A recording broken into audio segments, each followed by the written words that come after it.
Symmetry की बात कर लेते हैं, इस पे भी कुछ क्वेश्चंस आते हैं हर साल।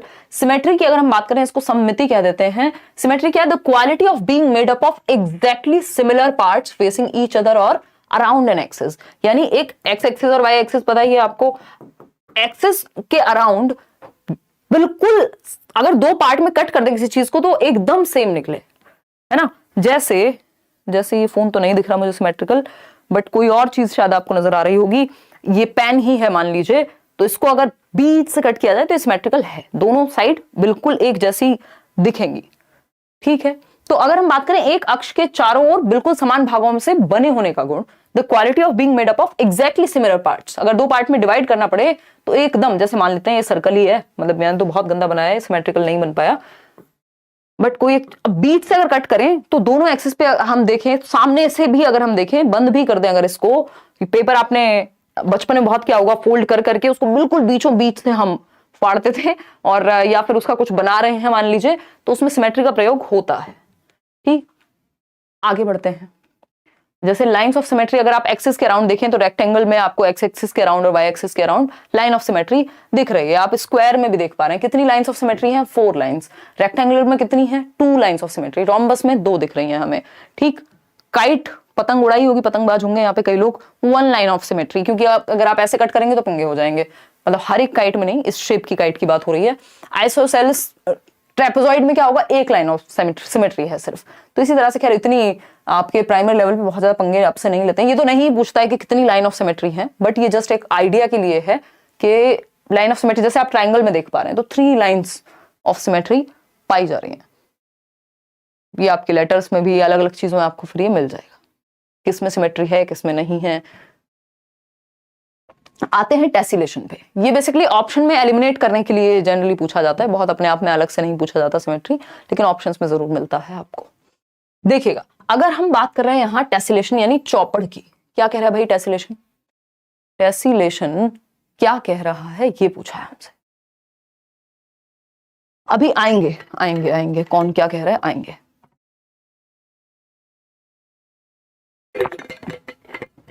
बहुत बड़ा सेशन नहीं है, बिल्कुल जो बहुत जरूरी चीजें हैं बार बार रिपीट होती हैं उन्हीं चीजों को हम डिस्कस कर रहे हैं। देखिएगा, a tessellation is created when a shape is repeated over and over again covering a plane without any gaps और ओवरलैप्स। यानी जब एक शेप बार बार रिपीट हो रही हो, जब एक शेप बार बार रिपीट हो रही हो, जैसे इसमें भी आप देख पा रहे होंगे, स्वेटर में भी क्या है, टेसिलेशन है, एक पैटर्न रिपीट हो रहा है कहीं ना कहीं। तो वो जो पैटर्न रिपीट हो रहा है दैट मींस टेसिलेशन, उसी को कह रहे हैं हम। तो एक टेसिलेशन इज क्रिएटेड, कब क्रिएट होता है ये, जब एक शेप बार बार रिपीट होती है over and over again covering a plane, पूरे एक प्लेन को कवर करने में, विदाउट एनी गैप्स और ओवरलैप्स। यानी एक दूसरे के ऊपर चढ़े हुए नहीं है, ये ओवरलैप नहीं कर रहे, बस इस प्लेन को क्या किया हुआ है, कवर किया हुआ है। सेम शेप्स रिपीट हो रही हैं, आपने अपने घर की टाइल्स में देखा होगा, किसी होटल में देखा होगा, स्कूल में देखा होगा, तो सेम पैटर्न बार बार रिपीट होता है, उस स्पेस को कवर करता है, उसी को हम टेसिलेशन कहते हैं। हिंदी में भी आप इसको ऐसे ही याद रख सकते हैं, टेसिलेशन। चौपड़ भी बोल देते हैं इसको, कई लोग चौपाई बोल देंगे। तो ये टेसिलेशन के ही उदाहरण है, इस तरह जो पैटर्न्स बार बार रिपीट होते हैं। ये इस तरह की एक मैट तो हमने टीचिंग ट्रेनिंग में बनाई भी थी, बड़ा उसमें पैटर्न रिपीट करके, बड़ी मेहनत का काम था, है ना। तो ये क्या टेसिलेशन का उदाहरण है। उसमें देखिए आप, ये जो एरो वाली शेप है वो बार बार रिपीट हो रही है, वो रेड कलर आप देख रहे हैं, येलो कलर देख रहे हैं, उसी का रिपीटिशन है। तो अगर हम बात करें क्वेश्चन की, तो इस तरह का एक क्वेश्चन तो इस बार भी आ रहा है, ऑनलाइन में भी और ऑफलाइन में भी आता था। Which of the following topics are not part of primary school mathematics curriculum as per NCF 2005। वो किसी किसी बैच में अगर मुश्किल क्वेश्चन आए, उसको लेके बहुत ज्यादा बैच बोल रही हूँ शिफ्ट में, तो उसको देख लेना है अगर कुछ नया मिला है तो, जैसे ऑनलाइन की ही बात करें। अदरवाइज जो कॉमन टॉपिक्स हैं वो स्टिल सेम ही है। कौन सा एक पार्ट नहीं है प्राइमरी मैथमेटिक्स के करिकुलम का। अब जो लोग स्कूल वगैरह में पढ़ाते हैं या ट्यूशन में पढ़ाते हैं उनको तो आइडिया होना चाहिए, लेकिन हमने क्योंकि अभी पढ़ा है, टेसिलेशन बिल्कुल पार्ट है। देखो, ज्योमेट्रिकल थिंकिंग से रिलेटेड जो शेप्स के ऊपर चीजें हैं वो सब तो हैं, अभी हम पढ़ तो रहे थे। तो टेसिलेशन है, सिमेट्री है, पैटर्न्स है, एक और हम कुछ पढ़ रहे थे, लेकिन रेशो, प्रपोर्शन, इस तरह के चैप्टर नहीं है। तो आपको इनके अराउंड जो दिखे कि यार ये कुछ डिफरेंट लग रहा है, जो इस लेवल पे नहीं पढ़ाया जाना चाहिए, तो एक ऑप्शन, एक क्वेश्चन ऐसा जरूर देता है जिसमें नॉट वाला एक चांस होगा, और बाकी की तीनों ऐसी चीजें होंगी जिनसे आप अवगत होंगे, आपने पढ़ी होंगी प्रीवियसली भी या आज आप जान रहे हैं। इंडक्टिव और डिडक्टिव रीजनिंग पे एक क्वेश्चन जनरली फेंक देता है आपके सामने। इंडक्टिव आप जानते हैं आगमनात्मक, निगमनात्मक है डिडक्टिव। इंडक्टिव से या डिडक्टिव से शुरू करते हैं। मान लीजिए deductive reasoning is the process of reaching conclusions based on previously known facts, यानी जो पहले से आप फैक्ट्स जानते हैं। फैक्ट्स प्रीवियसली नोन्स क्या है? रूल हो सकते हैं। तो रूल से आप एग्जाम्पल की ओर जाते हैं, यानी नियम से उदाहरण की ओर। मतलब आपको नियम पता है कि x प्लस वाई या a प्लस बी का होल स्क्वायर ये होता है। अब एग्जांपल्स आप इसके बहुत सारे क्वेश्चंस ट्राई कर सकते हैं। तो आप डिडक्टिव मेथड का प्रयोग कर रहे हैं जब आप एक फॉर्मूला से क्वेश्चंस प्रैक्टिस कर रहे हैं। तो जो तथ्य पहले से ज्ञात हैं उनका प्रयोग कर रहे हैं आप निष्कर्ष तक पहुंचने के लिए। अब आते हैं इंडक्टिव पे। तो inductive reasoning is the process of arriving at a conclusion. ये जस्ट ऑपोजिट है कि आप एक निष्कर्ष पे पहुंचते हैं, वहां आपके पास निष्कर्ष है, उसके बेसिस पे आप कहीं जा रहे हैं। तो यहां आप निष्कर्ष पे पहुंचते हैं कि आपको पता है अच्छा यार जो मिर्च होती है वो हरे रंग की होती है, हरे रंग की होती है, हरे रंग की होती है। तो आपने 4 हरे रंग की मिर्च देखी, 5वें पे आपने कह दिया, नियम बन गया मिर्च जो है वो हरे रंग की ही होगी। हालांकि जब आप अगली बार रेड देखेंगे तो वो चीज चैलेंज भी हो सकती है। तो इंडक्टिव रीजनिंग में क्या होता है? एग्जाम्पल टू रूल जाते हैं, वहां रूल टू एग्जाम्पल, यानी उदाहरण से बहुत सारे उदाहरण देखते हैं आप, फिर उस चीज को नियम बना देते हैं कि ये चीज ऐसे ही होती होगी। तो एग्जाम्पल टू रूल जाते हैं आगमनात्मक तर्क में। इतनी बात क्लियर है? जैसे फॉर एग्जाम्पल हम गणित में तो देख ही रहे थे, जैसे a प्लस बी का होल स्क्वायर डायरेक्टली आपको ना बता के वो बना कैसे, वो पूरी प्रोसेस बताई जाए और अंत में फॉर्मूला पे आए, तो ये क्या हो जाएगा? इंडक्टिव मेथड हो जाएगा। अभी एक क्वेश्चन इन्होंने पूछा था, पुराना क्वेश्चन है बट बहुत प्यारा क्वेश्चन है, इससे बहुत आसानी से समझ में आ जाती हैं चीजें। अभी पहले हम देख लेते हैं इनमें दोनों में प्रोसेस कौन सी है। कि जैसे वो क्वेश्चन इस तरह का था, शायद मैंने इंक्लूड भी किया होगा। जैसे मान लेते हैं आपके सामने राइट एंगल, आपको पाइथागोरस थ्योरम समझानी है, लेकिन टीचर ने क्या किया? 4 शीट दे दी पेपर की, अलग अलग ट्राइंगल दे दिए उसमें, है ना, 4 शीट्स दी, अलग अलग बच्चों को दे दी और कहा कि अच्छा इनमें देखो कि कॉमन चीजें कौन सी हैं, प्रॉपर्टीज में कॉमन क्या है। बहुत ही गंदा ट्राइंगल बनाया मैंने। तो वो देख के अपने आप समझेगा कि हाँ यार एक चीज है जो इनमें रिलेशंस क्या है। तो पहले एग्जांपल्स प्रस्तुत किए, बाद में नियम बताया जाएगा। तो ये इंडक्टिव मेथड है, सिंपल क्वेश्चंस इस पे पूछे गए हैं। It follows the Maxim's. अभी हम किसकी बात कर रहे हैं? इंडक्टिव की ही बात कर रहे हैं कि पर्टिकुलर टू जनरल जाता है, यानी concrete to abstract, known to unknown, ज्ञात से अज्ञात। जो आपको पता है वो स्पेसिफिक, वो विशिष्ट है, और जहां तक आप पहुंच रहे हैं वो अज्ञात है।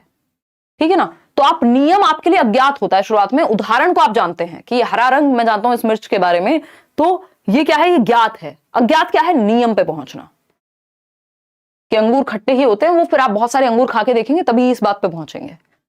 अगर हम देखें स्टेप्स क्या है इंडक्टिव मेथड में, यानी आगमन विधि में, आगमन का मतलब ये आप एक आगमन किस पे हुआ? आपका एक रूल पे पहुंचते हैं आप एग्जाम्पल से। पहले साइट एग्जाम्पल्स, यानी उदाहरण उद्धृत करते हैं, कुछ उदाहरण पेश होते हैं, अच्छा ये हमारे पास उदाहरण है। ड्रॉ कॉन्क्लूजन्स, मेथड्स की तरह यूज किया जाता है इनको हर एक सब्जेक्ट में। ड्रॉ कॉन्क्लूजन्स, ऑब्जर्विंग एग्जाम्पल्स, बहुत सारे उदाहरण को ऑब्जर्व करने के बाद, अवलोकन करने के बाद आप एक निष्कर्ष पे पहुंचते हैं, फिर एक कॉन्सेप्ट बनाते हैं इस निष्कर्ष से, और फिर उस कॉन्सेप्ट को प्रूव करने की कोशिश करते हैं अलग अलग एग्जाम्पल्स से। तो ये स्टेप्स होते हैं आपके। इतना जनरली पूछता नहीं, बस आपको बेसिक्स पता होने चाहिए। जैसे डिडक्टिव मेथड में क्या है कि आपको जो आपके पास रूल है, मेथड है कि a प्लस बी का whole square, A square plus B square plus 2ab, तो ये जो रूल्स हैं आपके सामने ये दिए जाते हैं पहले, और उसको आप फिर एग्जाम्पल से अटेस्ट करते हो। कितने भी क्वेश्चन आप सॉल्व करोगे वो चीज प्रूव होती है। ठीक। मैक्सिम क्या है? जनरल टू पर्टिकुलर, यानी सामान्य से विशिष्ट की ओर, सामान्य से विशिष्ट की ओर जाते हैं किसमें? डिडक्टिव मेथड में। इतना जरूर ध्यान रखेंगे। स्टेप्स इसमें क्या है? पहले नॉलेज ऑफ कॉन्सेप्ट, यानी पहले एक रूल बताया जाता है, फिर डिफरेंट एग्जांपल्स प्रस्तुत किए जाते हैं उस चीज के। पहले डेफिनेशन बता दी मान लीजिए नाउन की, और बाद में आपको एग्जांपल्स प्रस्तुत किए गए। ट्रूथ को जो है आप बाद में टेस्ट करते हैं कि वो नियम कहीं उल्टा ना पड़ जाए जो आपके पास है, कोई उसका एक्सेप्शन तो नहीं है। अटेस्टेशन करते हैं, जो आपके पास अदर एग्जांपल्स हैं उस चीज को प्रूव करते हैं। जो आपका रूल है उससे रिलेटेड 1700 एग्जाम्पल फिर आप ढूंढ के लाते हैं, तभी वो रूल बन पाता है। अब एक वही आसान सा क्वेश्चन है जिसपे हम अभी चर्चा कर रहे थे, फटाफट से देख के बताइएगा। छोटी छोटी बातें हैं, ज्यादा देर का सेशन नहीं, मुश्किल से आधा घंटे में हम इसको पाइल अप कर देंगे, वाइंड अप कर देंगे basically. To teach the Pythagoras theorem a teacher has distributed a sheet on which, एक शीट डिस्ट्रीब्यूट की जिसमें 4 ट्राइंगल्स बने हुए हैं। अब प्रॉपर्टीज ऑब्जर्व करनी है बच्चों को। 4 राइट एंगल ट्राइंगल, अच्छा सारे ही राइट एंगल्ड हैं, ठीक, सारे ही 4 राइट एंगल ट्राइंगल्स बने हुए हैं एक शीट पे, बच्चों को डिस्ट्रीब्यूट कर दी टीचर ने, हम 3 ही दे देते हैं चलो, ठीक, और ये शीट डिस्ट्रीब्यूट कर दी and ask the child to find the relationship between the sides of a triangle. तो उनको पता लगेगा कि यार ये वाली साइड बड़ी है बाकी दोनों से, या वो जिस भी बेसिस पे वो रिलेशनशिप संबंध खोजने का प्रयास करेंगे बच्चे। तो आपके सामने जब क्वेश्चन आता है, ये इंडक्टिव मेथड है, डिडक्टिव है, लेक्चर मेथड है, लेबोरेटरी। लेक्चर में तो आप लेक्चर देते हैं, लेबोरेटरी में तो आप कुछ एक्सपेरिमेंट कराएंगे, लेबोरेटरी की तो यहाँ जरूरत नहीं लग रही। तो आपके सामने बहुत सारे उदाहरण दिए गए उन शीट्स के थ्रू, ताकि बच्चा एक रूल तक पहुंच पाए। अभी वो ऑब्जर्व करेगा और ऑब्जर्व करने से एग्जाम्पल साइट हुआ है, फिर रूल तक पहुंचेंगे। तो ये आगमन विधि है। अगर पहले रूल बता दिया होता और बाद में शीट्स दी होती तो ये डिडक्टिव हो जाता। ठीक, तो ये इंडक्टिव मेथड है। A option is the right answer over here.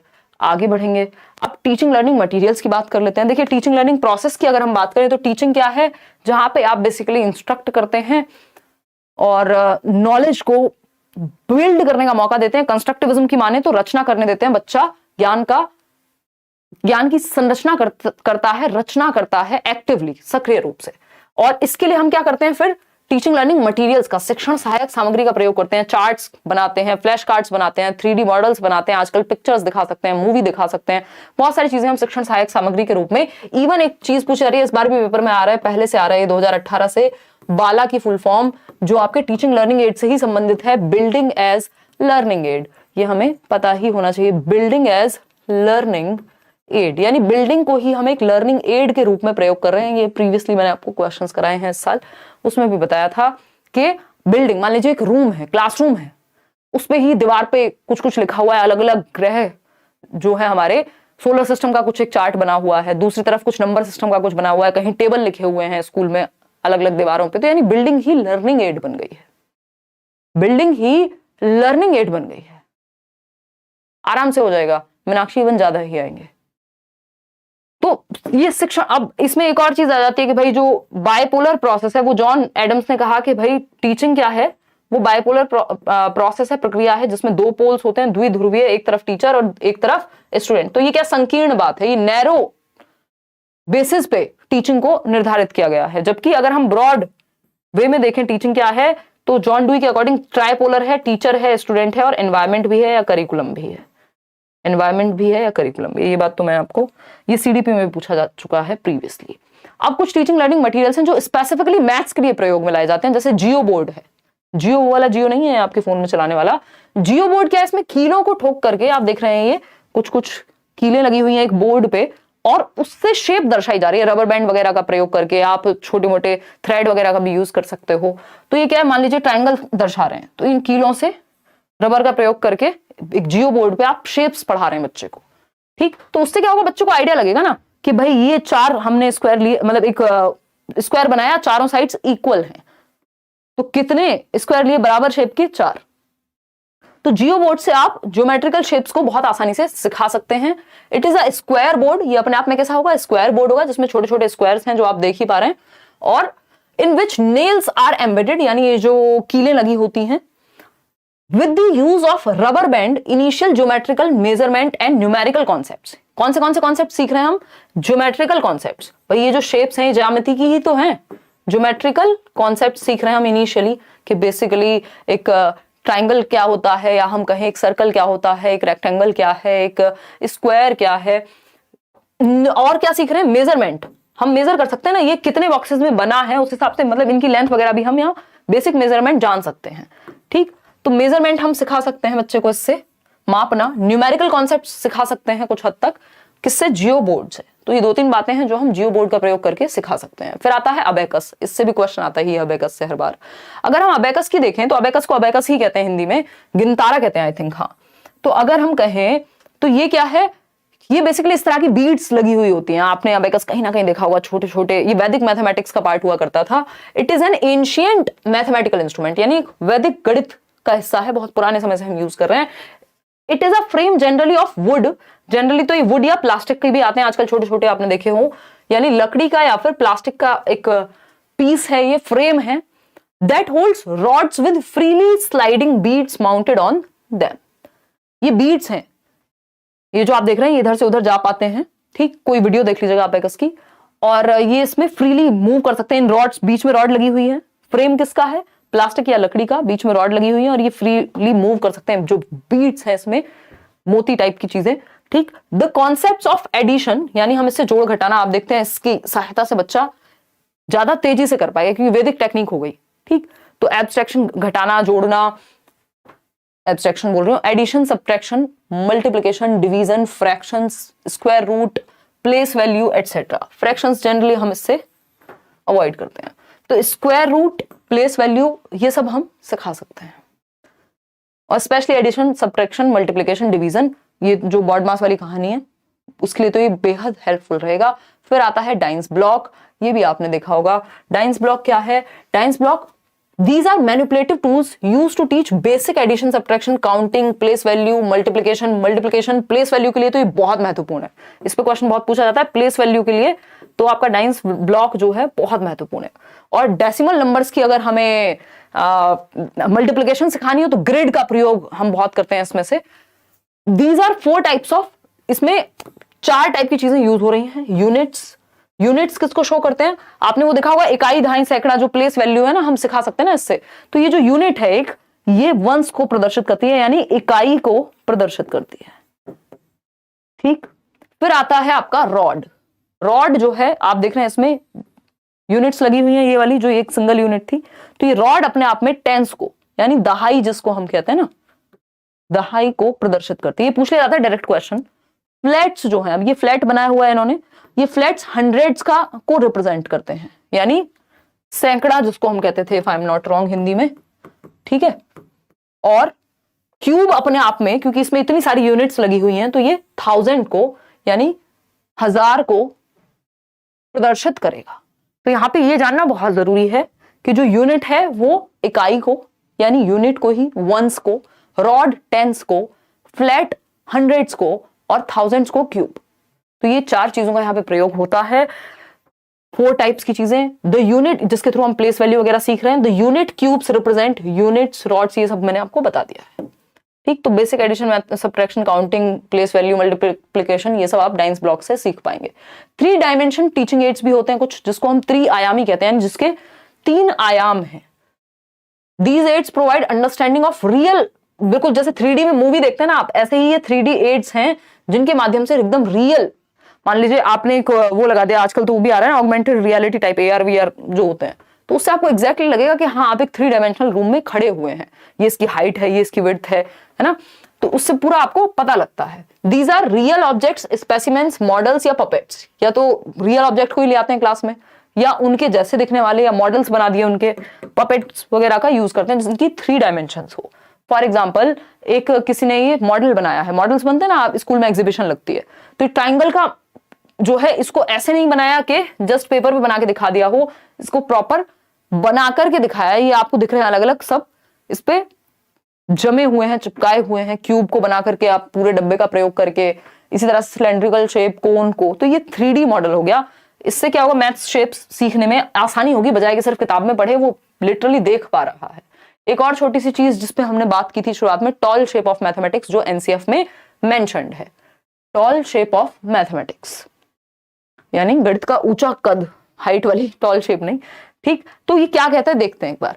तो टॉल शेप ऑफ मैथमेटिक्स की जब हम बात कर रहे हैं, is where mastery of one topic is prerequisite for the next, यानी पहली रिक्वायरमेंट है, अनिवार्यता है कि आप नया टॉपिक तभी सीख पाएंगे जब आपको पहले वाला ओल्ड, पुराना टॉपिक ठीक से आता हो। अगर किसी को एडिशन ही नहीं आता, मल्टीप्लिकेशन ही नहीं आती, उसको डिवीजन कैसे सिखाओगे? तो यानी आप देखते हैं 6th का गणित नहीं आता, 7th सीखने में बहुत दिक्कत होगी। क्यों? क्योंकि बेस ही क्लियर नहीं है। तो ये बेस को क्लियर करके ही आप नेक्स्ट टॉपिक पे जाएंगे, इसी को टॉल शेप ऑफ मैथमेटिक्स हम कह रहे हैं। यहां पे आगे बढ़ेंगे। अब ब्लूम टेक्सोनॉमी में बस हमें मेनली यहां पे ये देखना है कि एक तो बच्चे को हमें हॉट्स देने हैं, हॉट्स मतलब हॉट डॉग नहीं, HOTS, higher order thinking skills, जिसमें बच्चे का थिंकिंग लेवल, लॉजिकल एबिलिटी ज्यादा यूज हो। लॉट्स क्या है? Lower order thinking skills. तो हमें पता है ये जो आपकी स्किल्स हैं ये लोअर ऑर्डर कहलाती हैं, ऊपर की जो स्किल्स हैं वो आपकी हायर ऑर्डर कहलाएंगी, ठीक। ब्लूम्स टैक्सोनॉमी पे अलग से वीडियो बनाई हुई है, इसमें अलग से दोबारा नहीं पढ़ने वाले हैं, उसको आप अलग से भी जाके देख सकते हैं। एक क्वेश्चन आप देख सकते हैं मैथमेटिक्स के नेचर पे। अब कुछ क्वेश्चंस ही आई थिंक, मुझे लग रहा है ये अंत हो चुका है आज के सेशन का। जो बहुत ही मुख्य बातें थी, जो बिल्कुल जरूरी बात थी, जो पेपर से आप 2 दिन पहले ही पढ़ के जाओगे, वही बातें हमने डिस्कस की हैं। नोट्स में भी आपको वही चीजें मिली हैं। देखिएगा, आगे बढ़े।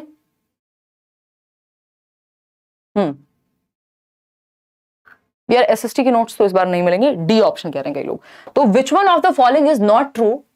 अगर सेशन आपको पसंद आया हो तो आप लाइक शेयर कर सकते हैं और नोट्स जरूर शेयर कर देने हैं, किसी का भला हो जाएगा पेपर से पहले, क्योंकि साल भर में सीटेट आता है। तो अगर अब ये तो बिल्कुल नहीं है कि नोट्स ही आपका पेपर दे आएंगे, पेपर तो आप स्वयं ही देंगे अगर थोड़ी सी प्रैक्टिस साथ में कर लेंगे उनके। तो which one of the following is not true about the nature of concepts in mathematics, यानी गणित में जो अवधारणाएं होती हैं वो कैसी होती हैं, जो कॉन्सेप्ट्स हैं वो कैसे होते हैं। एब्स्ट्रैक्ट होते हैं, हाँ होते हैं। हायरार्किकल होते हैं, हाँ होते हैं। लॉजिकल होते हैं, हाँ होते हैं। तर्कसंगत होते हैं। कॉन्क्रीट इन नेचर, कॉन्क्रीट तो हम बनाते हैं, उनको पढ़ाते ऐसे हैं कि कॉन्क्रीट से एब्स्ट्रैक्ट ले जाएं, हम अमूर्त की तरफ ले जाएं। तो डी ऑप्शन।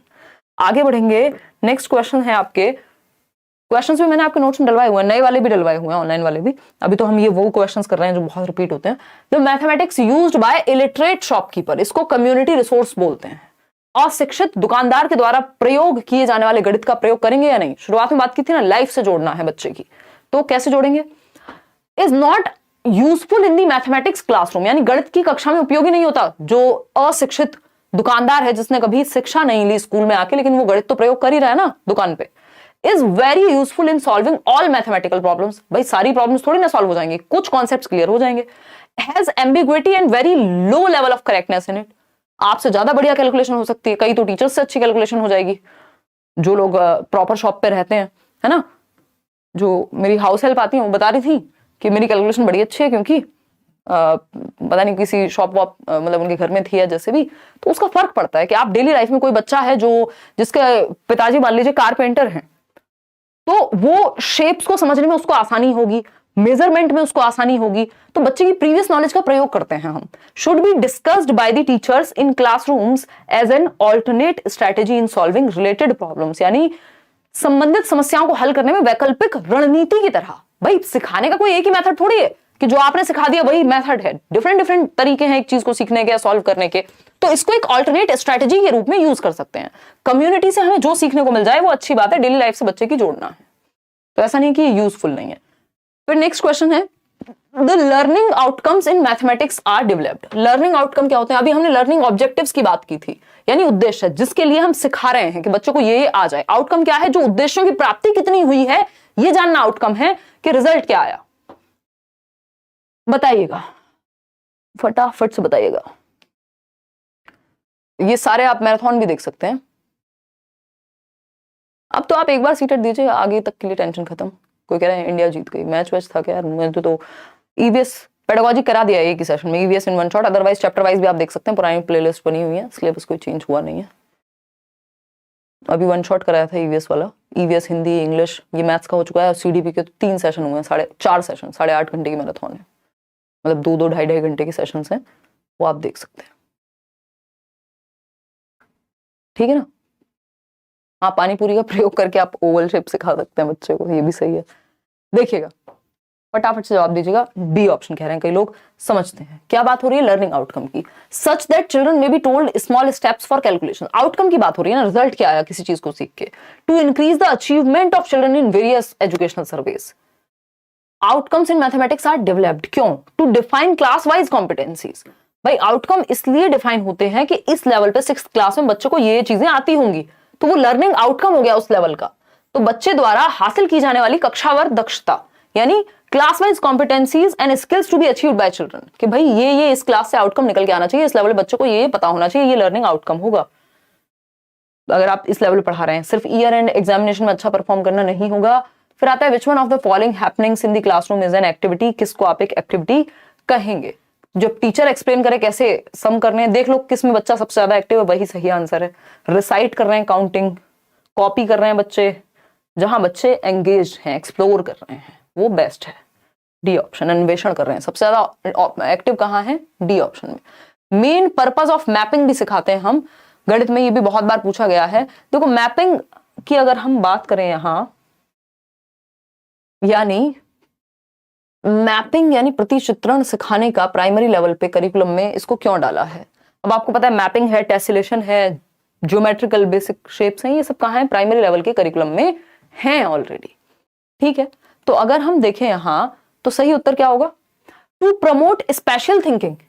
बिल्कुल सही बात है, स्पेशल मतलब स्पेस के बारे में, शेप्स के बारे में, है ना, प्रपोर्शन किस में यूज होगा, जैसे बॉटल भी बनी है तो इसमें भी कहीं ना कहीं मैपिंग का प्रयोग हुआ है। मतलब टू प्रमोट प्रपोर्शनल रीजनिंग, हाँ प्रोपोर्शन, कितना प्रोपोर्शन में कौन सी चीज बनेगी। To make subject easy and interesting, उसके तो बहुत तरीके हैं, उसके लिए स्टोरी सुना दो। To break the monotony of numbers, इसका मतलब ये तो नहीं है कि नंबर्स से मोनोटोनस है नंबर, मतलब बोरिंग चीज है, ऐसा कैसे कह सकते हैं। तो स्पेशल थिंकिंग और प्रोपोर्शनल रीजनिंग थोड़ी डेवलप हो सके, हालांकि अलग से चैप्टर्स के रूप में हम नहीं पढ़ा रहे हैं, बट मैपिंग के थ्रू पढ़ा रहे हैं। अभी जब हम बात कर रहे थे रेशो, हम अलग से चैप्टर में नहीं पढ़ा रहे हैं प्राइमरी लेवल पे, बट स्पेशल थिंकिंग बच्चे में डेवलप हो सके, थोड़ा वो दिशाओं के बारे में थोड़ा बहुत जान सके, प्रपोर्शन के बारे में जान सके, इसके लिए हम क्या कर रहे हैं? मैपिंग का प्रयोग कर रहे हैं। तो ए एंड बी, कि वो बॉटल की शेप कैसी बनती है तो उसके बारे में विजुअलाइज कर पाए। देखिएगा, which of the following resources यानी TLM, teaching learning material, can be used by the teacher to show that two rectangles of different dimensions, यानी एक रेक्टेंगल है जिसका डायमेंशन मान लीजिए ये है, दूसरा रेक्टेंगल है जिसका डायमेंशन इससे ज्यादा है या डिफरेंट है। ठीक, ये A हो गया, ये B हो गया। ठीक है, dimensions can have same area without using formula. जो मैथ्स वाले वैसे वाले क्वेश्चंस हैं आपके न्यूमेरिकल्स, वो उदय सर ने आपकी कुछ क्लासेस ली हैं, वो आप देख सकते हैं। Can have same area without using formula, यानी बिना फॉर्मूला के बताना है कौन सा एक TLM है जिसको यूज किया जा सकता है टीचर के द्वारा टू शो दैट कि दो रेक्टेंगल्स जो हैं वो डिफरेंट डायमेंशंस के हैं, can have the same area, फिर भी इनका जो एरिया है वो सेम आ सकता है। डिपेंड करेगा लेंथ पे या ब्रेथ पे। बताइए, अलग अलग जवाब आ रहे हैं। कोई डी कह रहा है स्केल का प्रयोग करेंगे, ग्राफ पेपर का, स्केल से तो कैसे ही पता लगाएंगे एरिया का, ग्राफ पेपर का, टाइल का या थ्रेड का? बताइए, अलग अलग आंसर्स।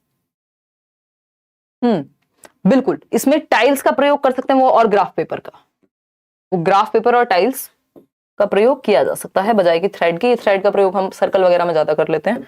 तो B option is the right answer. आगे बढ़ेंगे, Which of the following could be contributing factor to underachievement in mathematics? गणित में अंडर अचीवमेंट का कौन सा एक कारण हो सकता है? निम्न में से गणित में उपलब्धि कम होने का कारण क्या हो सकता है? ये पूछा है इन्होंने, क्या हो सकता है? फटाफट से बताइएगा। इसके आंसर जो है इस क्वेश्चन का इन्होंने अलग अलग समय पे अलग अलग दिया है। एक बार बोर्ड कुछ आंसर देता है, अगली बार कुछ और देता है इसका आंसर। ठीक है ना, प्रीवियस ईयर लगाने की जरूरत है साहिल आपको बस। बताइए, बी ऑप्शन यानी सोशियो कल्चरल बैकग्राउंड, इसका आंसर नेचर ऑफ मैथमेटिक्स भी कुछ हद तक ठीक है। देखिए, जेंडर तो होगा नहीं, इनेट एबिलिटी पे हम डालते नहीं है बच्चे की कि ये इनेट एबिलिटी होती है मैथ्स की, ऐसा मैथ्स पढ़ाने में नहीं मानते हम। ठीक, सोशियो कल्चरल बैकग्राउंड क्या है, इसका प्रभाव पड़ता है, बच्चों को उस तरह का माहौल मिला है, नहीं मिला है, क्या सीन रहा है, इस चीज को कुछ हद तक हम मानते हैं जिम्मेदार। तो जो ज्यादा बेहतर आंसर है वो बी ही है। कुछ हद तक जो प्रकृति है वो भी शामिल होती है गणित की, बट उसको डील किया जा सकता है यदि सही से पढ़ाया जाए तो। लेकिन सोशियो इकोनॉमिक बैकग्राउंड को कैसे चेंज करोगे? तो उसके लिए आप मेहनत करोगे आप as a teacher. Next question, which of the following is the most important aspect of making lesson plan while teaching mathematics to primary school children? यानी आप पढ़ाने से पहले एक लेसन प्लान बनाते हो, पाठ योजना बनाते हो। आज भी ये क्लास हुई है तो ये पाठ योजना के तहत ये कौन सी जो आपको क्वेश्चन कहाँ पे मिल रहा है, कौन सा फोटो लगेगा, कौन से एग्जांपल्स मिलेंगे, बहुत सारी चीजें। कुछ चीजें आपकी रैंडम होती हैं, जैसे उदाहरण कई बार ऐसे आ जाते हैं दिमाग में, और कुछ चीजें आपकी प्लान्ड होती हैं जो कि लेसन प्लानिंग आपको अपनी करके जानी चाहिए क्लास में जाने से पहले। वो जरूरी है, चाहे आपका जीवन बीत गया हो पढ़ाते पढ़ाते। ऐसा नहीं होता कि आप ऐसे ही मुंह धोया और चले गए, मतलब लेसन प्लानिंग है ही नहीं, जीरो लेसन प्लानिंग है, तो वो जरूरी होती है। ठीक, उससे टाइम वेस्ट भी होता है फिर कई बार। Which of the following is the most important aspect of making lesson while teaching mathematics to primary school children? Sequence of text book, presenting mathematical concepts in structured manner, बच्चा active किस में है वो देख लीजिए बस, राइटिंग एक्टिविटीज एंड क्वेश्चंस। सिर्फ activity लिखने से अच्छा ये नहीं कि सीधा सीधा अपॉर्चुनिटी प्रोवाइड करा दो, बच्चा जहां पे कॉन्सेप्ट्स को कंस्ट्रक्ट कर सके, अपनी रियल लाइफ में ऑब्जर्व करके वो संकल्पनाओं का निर्माण करके उन तक पहुंच सके। तो सी ऑप्शन में वो ज्यादा एक्टिव है बाकी किसी ऑप्शन के। और आपको बच्चे को एक्टिव ही बनाना है, इसलिए तो लेसन प्लान आप लेके जा रहे हैं ना, कि आप बेहतर वे में सिखा पाएंगे। अब है विच of the following is not be considered a feature of a constructivist mathematics classroom. Constructivist यानी रचनावादी, जहां मीनिंग मेकिंग होगी, अर्थ निर्माण होगा, बच्चा एक्टिव रहेगा, एक्सप्लोर करेगा, एंगेज रहेगा। प्याजे, वाइगॉस्की, इन सबको याद कर लीजिए। तो देख लीजिए बच्चा जहां एक्टिव है वहीं कंस्ट्रक्शन हो रही है। और कंस्ट्रक्टिविस्ट जो स्कूल ऑफ थॉट है, यानी जो रचनावाद है, कंस्ट्रक्टिविज्म पे ही एनसीएफ बेस्ड है, और हमारी आज की भी ज्यादातर पॉलिसीज कंस्ट्रक्टिविज्म को मानती हैं। ठीक, तो बताइए बच्चा कहां एक्टिव है। The role of language and dialogue in learning mathematics is given due to attention. The teacher acknowledges the students may construct multiple understandings. हाँ, यहाँ पे बच्चे एक्टिव होंगे। ऑब्जेक्टिव टेस्ट, कनेक्शंस, इन सब से बेहतर है बच्चे एक्टिव हैं यहाँ, तो वो नॉलेज को कंस्ट्रक्ट कर लेंगे। तो B option is the right answer. एक दो क्वेश्चन और हैं आपके, फिर आपकी छुट्टी। Which of the following statements is in agreement with the constructivist view of mathematics. यानी रचनावाद को कौन बढ़ावा देगा, जहां बच्चा एक्टिव होगा। सिंपल, सरल, सुंदर, सस्ता, टिकाऊ आंसर। ठीक है ना। बहुत बढ़िया लगता है कि आप लोग बिल्कुल इतनी रात को भी, क्योंकि समय का थोड़ा सा मेरे साथ दिक्कत रहती है, इतना समय हो चुका है, समय मतलब सालों से हम लोग जुड़े हुए हैं, और क्लासेस और कभी कुछ, कभी इवेंट है, कुछ है, तो थोड़ा सा लेट वेट हो जाता है। वैसे भी मेरा टाइम 9 बजे ही रहता है पहले से ही, बट अब और लेट हो जाता है एट टाइम्स। रचनावादी दृष्टिकोण से की जा सकती है, बट आप इतनी संख्या में जुड़े रहते हैं, सीख पाते हैं रात को इतनी ठंड में, है ना। 5 डिग्री था सुबह दिल्ली में टेम्परेचर, 2 दिनों से ठंड बढ़ गई है आपकी, अभी भी 9 डिग्री टेम्परेचर है। चलिएगा, खैर ये तो ये भी बता देती बेचारी। देखिएगा,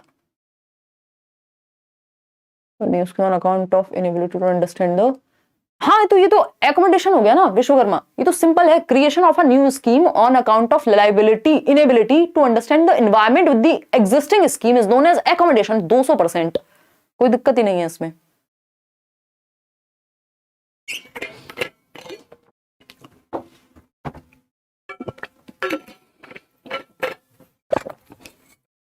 देखो कोई आपको पेपर में गलत ही जवाब देने लग जाए तो बात अलग है, अदरवाइज क्योंकि अगर देखा जाए तो अडेप्टेशन की प्रक्रिया में चेंज तो दोनों में होता है, चाहे वो एसिमुलेशन हो चाहे वो एकोमोडेशन हो। ये बहुत ही नजदीक की चीजें हैं, बट उसमें आपको फंसना नहीं है। ये सिंपल सा, आपको अगर आप बोर्ड का पेपर दे रहे हैं, बोर्ड मतलब कोई सीबीएसई है या फिर आपका D2+ भी है, तो उस केस में सिंपल एकोमोडेशन है इसका जवाब, और होना भी चाहिए। जब आप पुराना स्कीमा की वजह से आपको दिक्कत होती है नई सिचुएशन या जो आज की सिचुएशन है उसको समझने में, नहीं हाँ एग्जिस्टिंग स्कीमा को ही चेंज करना पड़ रहा है ना, न्यू स्कीम की वजह से नया स्कीमा आपने बनाया, एकोमोडेशन आएगा। देखिएगा बी ऑप्शन कह रहे हैं कि कंस्ट्रक्टिविस्ट अग्रीमेंट कौन सा है, जहां बच्चा एक्टिव है, डिस्कवर कर रहा है बच्चा, ठीक है, सिर्फ फैक्ट रटे, ऑब्जेक्टिव्स रट ले, विजुलाइज कर ले, इन सबसे ज्यादा एक्टिव वो बी ऑप्शन में है। जहां सबसे ज्यादा बच्चा एक्टिव है वो मूल मंत्र है पेडागोजी का।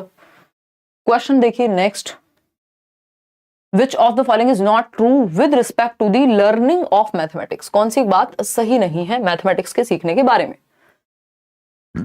इनेट होती है एबिलिटी, ये तो हम मना ही कर रहे हैं, हम नहीं मानते इनेट होती है पेडागोजी में। Teachers beliefs about learners have powerful impact on learning outcomes. सही बात है, अगर टीचर का विश्वास है कि तुम अच्छा करोगे तो इस चीज से बच्चा और मेहनत करता है, सच है ये। Student socio economic background impacts their performance in mathematics. अच्छा, schools language of instruction can impact a child's performance in mathematics. ठीक बात है। गणित के संबंध में निम्नलिखित में से क्या सही नहीं है, यही गलत है, बाकी सारी बातें सही हैं। भाई जो सोशियो इकोनॉमिक बैकग्राउंड है वो भी प्रभाव डालेगा। अभी यही तो बात कर रहे थे हम कि भाई अगर किसी के घर में शॉप है तो वो मैथ्स में अच्छा होगा, किसी को वैसा माहौल ही नहीं मिला तो इसका मतलब ये नहीं कि हर घर में शॉप होगी तभी मैथ्स अच्छा होगा। तो जो सामाजिक सांस्कृतिक स्थिति है उसका भी प्रभाव पड़ता है सीखने पे, क्योंकि एनवायरमेंट है ना।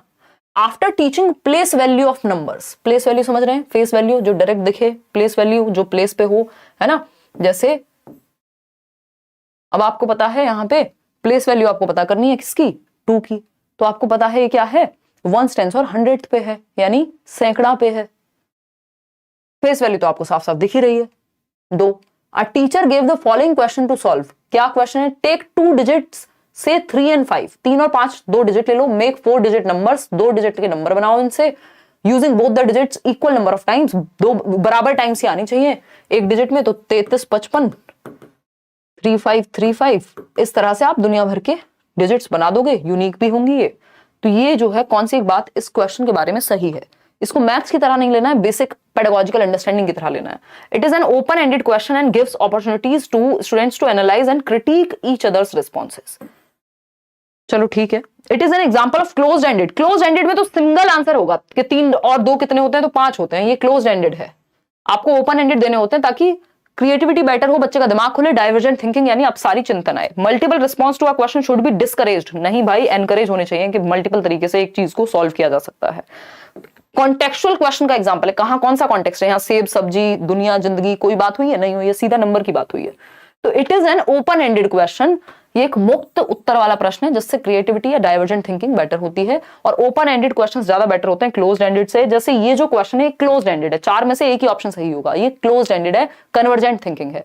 वहीं जब हम बात कर रहे हैं कि इससे नंबर बनाओ, तो वो ओपन एंडेड है और डाइवर्जेंट थिंकिंग यानी क्रिएटिविटी बेहतर होती है। तो होपफुली आपको ये छोटा सा सेशन पसंद आया होगा। वन शॉट का मतलब ये हम टू द पॉइंट बात करेंगे। सेशन पसंद आया हो आप लाइक शेयर सब्सक्राइब तो जरूर कर लीजिएगा। आजकल नोटिफिकेशन आसानी से पहुंचता नहीं है, अगर आप सब्सक्राइब करके बेल आइकॉन दबा के